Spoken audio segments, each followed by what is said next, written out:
ndo moni lelo batu mutu sa ninga zalaka leader aza en église pauvreté ya Congo et botisi ba problème ebele na Congo mukolo belé bokanga makambo mukolo musale omona batu belé bomona banso na l'église te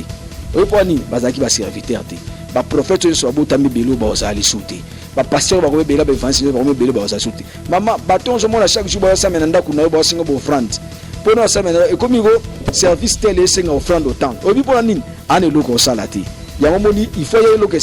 loke maka prière est-ce que non fona sambela pona bi fa service ni osa ela yo ba oza place à respecter biso place à banga biso oko imaginer mutu lokola un homme de Dieu a osala et a lobela éveil patriotique un groupe ya ba voyou ya ba délinquant ba l'équipe ba biso beto telemele oh papa usakanaka soki nga na modir bino pe na kaushi bino automatiquement so la bible oza modi bo amodi oza na droit ya hôtel Moussa parce que Moussa Nzambe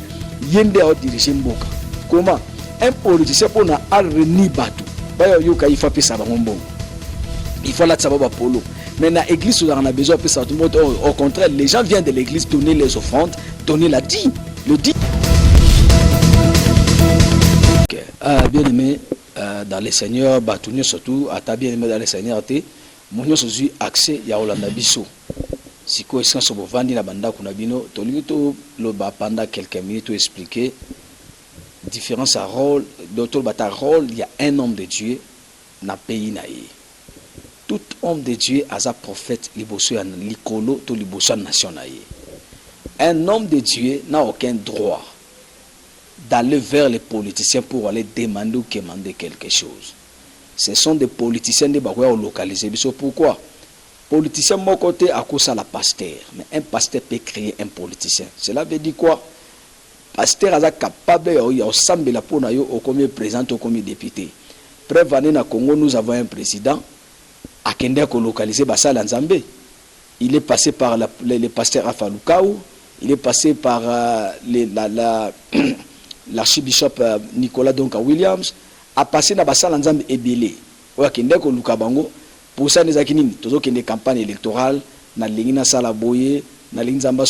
sunga Congo beni na comme président siko les hommes là ba prier pour na babito établir le ko la président RDC siko lelo yi a comme président siko pona aza na respect ba pasteur faut ba pasteur ba banga non ba pasteur ba respecter le ko la une autorité établi. Mais il y a des fois à ça beaucoup plus na respect na ba pasteur. Pourquoi on appelle cet exemple typique et simple? Pour nous comprendre clairement que pasteur il faut avoir na place ni à dignité et respect. Ce n'est pas dit parce que vous avez l'autre côté, nous qui n'a aucun si ma politique est là-bas non. Politicien a là na buto zanga pongi, yole mto sambela pona yi. Yonde mto côté ma oche ma boko sambele lié. Un homme de Dieu a un pouvoir ya ko contrôler politique à Congo dans la prière. Et non nandenga détruit parce que la plupart des hommes de Dieu aujourd'hui ba continue la politique ba memata libanga mokote ya construction tandis que mboka na biso ezoki no sani na kobeba be église ebele ba vandi ndo moni lelo na Congo ba to belo moni muto a di premier au 30 na église ba yebise nzamba osala nini osala ke lokote ozano na prière oui c'est vrai nous que nous kosala église est détruit biso na ba voix mususu moi-même je suis un pasteur. Solo l'église nous détruit na bavoi mususu au sambeli na tongo bima ke luka musala tant ba bengo fenia to paresse ce n'est pas dit parce que ça l'a raté parce que mutu non de salanine et travaille à katé nous a fenia to za paresse au sambeli na tongo obimi okisa nini oke luka au sambeli na tongo obimi oke luka au sambeli na tongo oke luka c'est comme ça tout le monde a évolution c'est comme ça tout le monde a batu ba wala ba ofo na église c'est tout le monde a batu ba wala ba dîme na église so ki ba biso ba sala nzambe to vivre na dignité na respect na biso et les enfants là les politiciens ba oza place à respecter biso place à banga biso oko imaginer mutu lokola un homme de Dieu a osala et a lobela éveil patriotique un groupe ya ba voyou ya ba délinquant ba l'équipe ba biso beto telemele oh papa bosakanaka soki nga na modir bino pe na kaushi bino automatiquement so la bible oza modi bo amodi oza na droit ya hôtel Moussa parce que Moussa Nzambe yende a diriger mboka comment un politicien pour na reni batu ba yo ka ifa pesa ba ngombo il faut la tsaba polo mais na église on a besoin de ça tout le monde au contraire les gens viennent de l'église donner les offrandes donner la dîme le dîme mais ce qui politique nga sa meeting il faut réunir bato mais biso na campagne on a besoin réunir bato te tout ça to misa mbongo yo sala ba invitation pour na ko inviter kaka bato et non bongo pesa même mutu mstant to inviter bato mutu wana yé na église ayo pesa offrande donc to inviter ayo pesa offrande na yé ayo sur une action de grâce na semence na pour na lo ba clair pasteur aza puissant que un politicien pasteur ala na mandat o esi la raté mais politicien na mandat o sala nini esi laka tant mandat ne aussi la akoyamba ngolo sous pasteur na ba prière aluka basambela poni asani ba fula e azonga mais tandis qu'un politicien ne peut akoki jamais ko fula pasteur donc pasteur vivre na dignité na yo cause la mandiate ngai na salaki an banel ba anemu suna otokanisa na vandaki ina ne plein na tikala sala ni appel de fonds ni demander na fidèle mon côté église ata un cas mais na bande ko vivre mais les fidèles là payent la maison pour moi au Congo na tika na vandaka le jour là na ko comprendre que non ezali na ba cause la commander un homme de Dieu azali donner et non azali muta osenga non un pasteur a ko senga rabatuté un pasteur a cause até parce que tango senga batu muta aluka manipuler esprit na yo il faut à la laisse ozo sambela nzambe pona batu basanini bazala béni tango béni bango bazoya un homme de Dieu asambela pona mboka ndenge toza boye biso basala nzambe toza na droit ya ko déstabiliser pouvoir nysto en place na prière nous avons ce droit là. C'est ça photo yeba yango toza na pouvoir ya ko influencer politique mboka parce que biso ndeto yamba toko par exemple il y a des églises na Congo na biso bazo réunir ba 30 000 ba 40 000 personnes yebisanga muto azo réunir 30 000 soit pesi parole na 30 000 personnes ba bimba ngo sunanzela yebisanga ngo hôtel ma sous place wana muto hôtel ma zati parole kamoko na 30 000 personnes so 30 000 personnes ba memi parole na lati bango na mutu mais pour un politicien aloba na 30 000 personnes il faut bimisa mbongo bi combien ko dépenser ba tout ba ko payer 30 000 c'est ça différence entre politicien na un homme de Dieu. Un homme de Dieu il a valeur na ba capacité na o azanango pour na ko restaurer yango de biso na Congo faut to sambela pour na est. Moi je vois mon père spirituel bishop au départ alobi boy na laquelle membre du gouvernement ya Congo mabe o ya Nigeria mabe aza impliqué na théorie ya ba chrétien tu ya ba Nigérien na kati ya Nigeria alobi boy na modi alobi yango teke na cesse non alobi ba tante abina modi bango nyonso tout. Pourquoi? Ce n'est pas dit parce qu'à Nambongo a yebi valeur ya eloko za na kati na ye akendaka jamais ko kinoku ko gumamela ba pour ça pour no senga bambongo azo travailler na crédibilité na onction za na kati na ye ai aza capable de na député ceux qui président nani lelo alali libela mais c'est contraire avec nous na RDC les hommes de Dieu to comme le rôle là ba poussière ba papier muto sambela po na ye parce que azur na place mobo muto la linga manipuler esprit non n'acceptez pas ces histoires n'acceptez pas demeurer dans ta place demeurer dans votre position. Nous avons cette grâce-là à influencer notre politique. Nous avons cette grâce-là à influencer notre politique. C'est seulement à garder position, à garder place,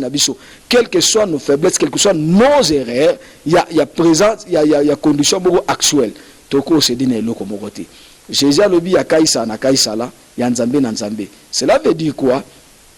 Tant que politique, bah ça politique, tout ce qu'on va ça politique na bango. Tant que y a Nzambé to pesa Nzambé na place cela veut dire Nzamba dans un rôle ya tout ya kokonza tout ce qui politicien a une église il faut corriger yé azamwana il faut c'est clairement que tant que ndeko kuna ko yiba mbongo ale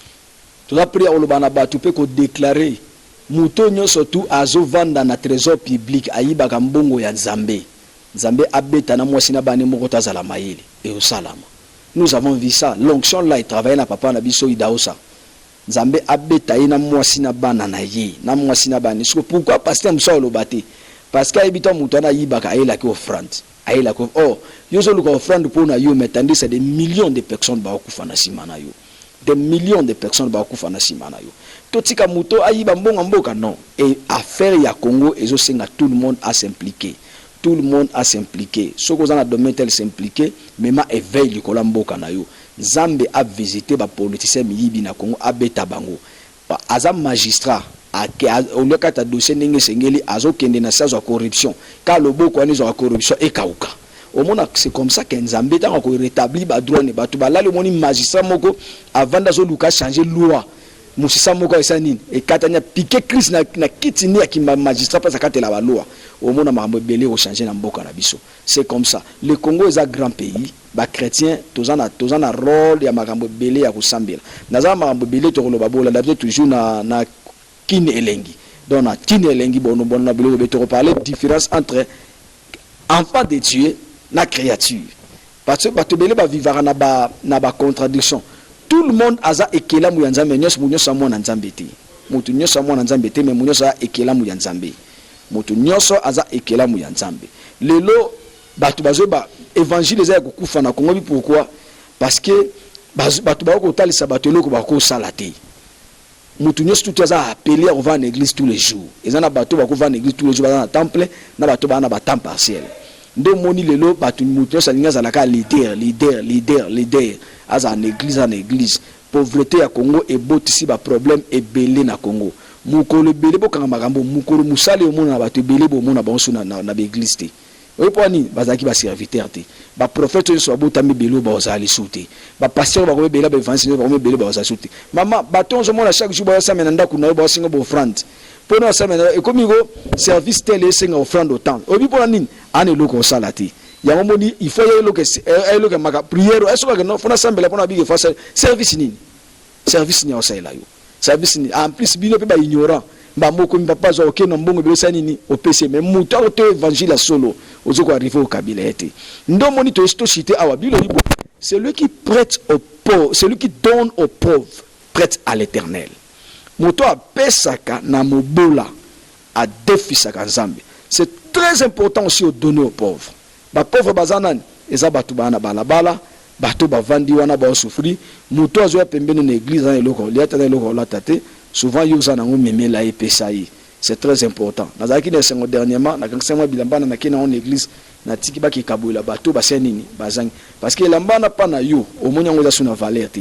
parce que umeli mais mutu musu eza na valeur makasi pesa ya lata yango et pas ndo monya umeli o lata ngote po bato monya mingi mais eza na ndeko mususu e ozala ya sika lokola ya magasin pona na jour wana tango zo kanisa bango o defisa nzambe o nzamba lobini o yebi na zana nyongo na ye aloba na sala nini na futa siko yo koko tsanzambe nyongo kana opesa ba pauvre bato bazangi ndoko kotsa bango nyongo ozo pesa bango chaque jour okoza na mbongo na yo donner aux fondations ba fondation ya solo o bazana ba terrain te ba fondation pe sami fondation et pesa rapenza ce qui est jubilo ko kangisi et qui visiter ba homme de vieillard et visiter ba orphelinat et visiter ba prison parce que ba nyoso ba na prison baza ba assassinité ba musu ba kena prison na ba problème ozaki ya bangote ba koseli bango mais lokola lwe lobi mutako vanda boité faut ba tirer quelque part ndi basala nini ba mema bango ba tona ba koma ba oublier oza wana pesa na ba fondation ba moyen oyo ko permettre ba landela ba dossier ya batu mususu ba bimisa bango musala moko te et sala maka ya pamba musala moko te zalaka en fait chaque travail ezoko procure abondance na d'une manière osala négative to positive eza na résultat nango parce que la Bible dit on ne se manque pas de Dieu c'est qu'un homme aura semé fait quoi il le moissonnera na vexé wana ba lobela d'une manière positive to négative te cela veut dire tout le travail mutasalaka ezala ya malamu to ya mabe eza toujours na résultat na yango ndemoni Congo oyo ezo souffrir pourquoi parce que nous avons des gens au basali travail à mabe yoka mutu oya futisi mbongo ya tike mutu afuti mbongo ya tike na zandu bato bafuti ba tike nyonso mama bato afuti tike na ye batiaki pression na mapa mutu afuti tike akangisi mbongo ya tike exemple azui 100,000 francs congolais tanga okena opa mukonzi na bango ake na 50,000 bino bato misuku bamonani te basi bakendaki kala ba mese tikali nini etikali vide ake na 50,000 mukonzi pe tanga azui akati sous 20,000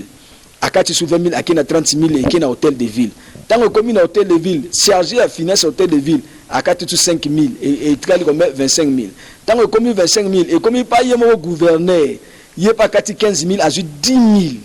aketika na trésor public oh na trésor public bato pe bazakuna yé pa kati les sous parti na ata 3,000 mbongo ezofanda na l'état normal et comme 3,000 francs congolais 600,000 de 100,000 à 3,000 francs congolais quand est-ce que mboki obonga après le but ce sont des Rwandais non ce sont des Congolais qui détruisent la RDC de 100,000 à 3,000 francs congolais oh c'est le chef de l'État non ce n'est pas le chef de l'État donc nous l'église nous devons commencer à enseigner ces gens-là la Bible enseigner ces gens-là la droiture enseigner ces gens-là la intègre c'est comme ça que nous devons construire notre pays Zamba Pambola Bino Pambola Kin Elengi YouTube Zamba Pambola chaîne vraiment Zamba Sala Bino Bosa ba abonné belé Zamba Sala Nzela cette année ezalani na bino esengo Merci. En tout cas, tukutane malasima. Ciao.